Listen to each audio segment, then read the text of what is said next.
TV Migori. Bad migawo makoro chal makor lwasi kata Kenya Meteorological Department yango ni koth mikelo gi El Nino nyalo neno e pacho kae kor dwe mar apar kod achiel nyaka 12.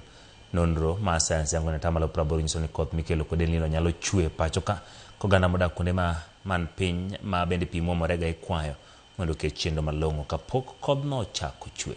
The Linta Uma nigi ler.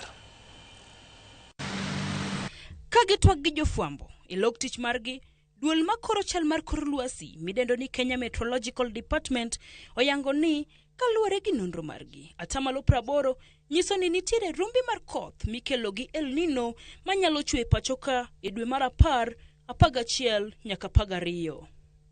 And these probabilities are very high, above 80% probability of experiencing El Nino.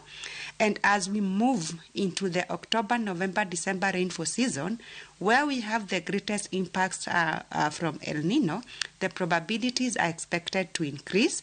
So yes, we are having very high probabilities of experiencing an El Nino signal.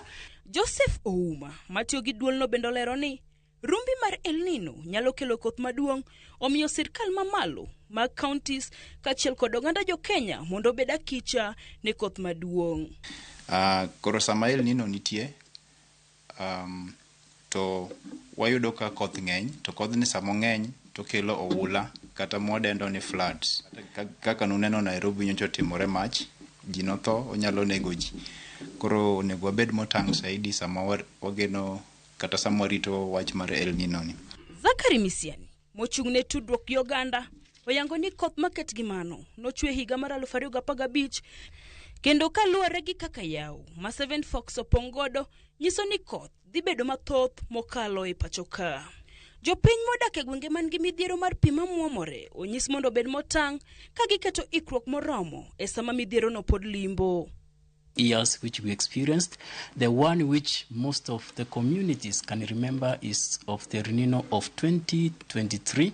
And if you go back, we had also another worst El Nino of 1997. So having said that, the previous El Nino, we saw that 43 counties out of 47 were severely affected at different degree.